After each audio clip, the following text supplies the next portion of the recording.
Në vitin 1962, Hollywoodi po jetonte një epokë të artë të filmit, me dy yje të mëdhej, Elizabeth Taylor dhe Richard Burton. Ato u takuan për herë të parë gjatë xhirimeve të filmit Kleopatra.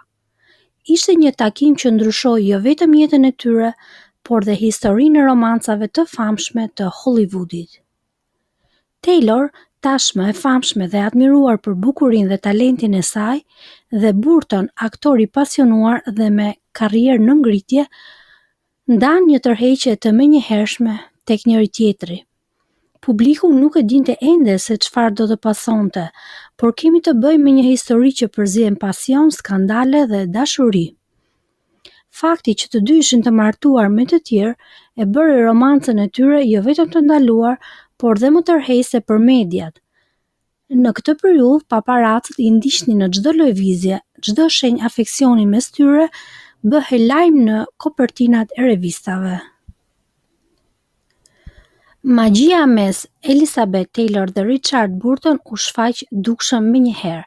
Kimia e tyre në ekran ishte e padiskutueshme dhe publikisht ata ishin një kombinim i papar: bukuri, pasion, intensitet. Në vitin 1964, pas ndarjeve nga bashkëshortët e tyre, ato u martuan në Montreal. Një martesë që u bë një ngjarje e vërtet mediatike në atë kohë. Ato morën pseudonimin e famshëm Liz dhe Dick dhe përkrahja e tyre publike u shoqërua me polemika për shkak të natyrës së ndaluar të dashurisë së tyre. Megjithse ishte e qartë për të gjithë se kemi të bëjmë me një dashuri pasionante, një lidhje që sfidonte konventat dhe shoqërinë e asaj kohe. Gjithashtu, kjo lidhje ishte bazuar dhe në aspektin profesional. Nga viti 1963, me fillimin e Kleopatrës deri në 1972, ato realizuan dhe 9 filma të tjerë ku ishin protagonistë me njëri tjetrin. Një nga momentet më prekse të lidhjes së tyre është letra e dashurisë që Burton i shkruan Taylor në vitin 1974 në përvjetorin e 10 të martesës së tyre. Në këtë letër ai shpreh dashurinë dhe pasionin ndaj saj, pavarësisht skandaleve, vështirësive. Ndjenja për Taylor ishte e pakompromis. Në këtë letër ai thotë se dashuria është një fuqi që nuk mund të shuhet, duke kujtuar Taylor se ai ishte qendra e jetës së tij. Letra e tij përmbetet një nga dëshmitë më të fuqishme të një dashurie që sfidon kohën. Një aspekt tjetër është edhe lidhja e tyre dhe shkallëzimi i dashurisë përmes dhuratave dhe xhesteve romantike. Richard Burton nuk kursente asgjë për të treguar pasionin e tij për Elizabeth.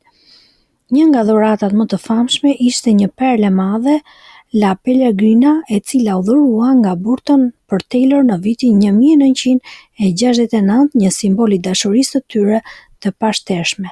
Përveç perlave, ato shpesh i bënin njëri tjetrit dhurata të shtrenjta dhe udhëtonin në vende egzotike, duke treguar dashuri në publik dhe bënin gjeste për të treguar se dashuria e tyre ishte romantike, ekstravagante dhe e papërmbajtshme, duke i bërë kështu yjet e Hollywoodit një model i pasionit të jashtëzakonshëm. Megjithse pasioni i madh ekzistonte, jeta për to kishte plot sfida.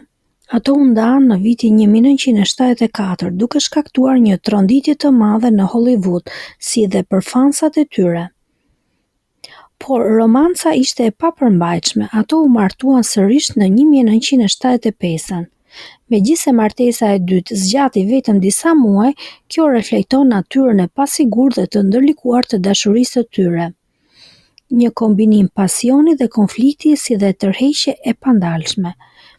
Historia e tyre është një dëshmi se dashuria e vërtet shpesh nuk ndjek rregulla të thjeshta. Elizabeth u martua dhe disa herë të tjera, por i vetmi burr me të cilin u martua 2 herë ishte Richard. Pas vdekjes së Richard Burton në vitin 1984, Elizabeth mbeti e lidhur me kujtimin e tij. Ajo shpesh e përshkruan Burton si dëshurinë e madhe të jetës së saj, duke shprehur se ndjenja nuk do të shuhej kurrë. Gjatë viteve, shumë fotografi, intervista dhe video dokumentuan marrëdhënien e tyre. Këto imazhe shfaqin momentet e gëzueshme, pasionin, por dhe tensionin, duke bërë fansa të ndihen pjesë e një historie që ishte në qendër të vëmendjes.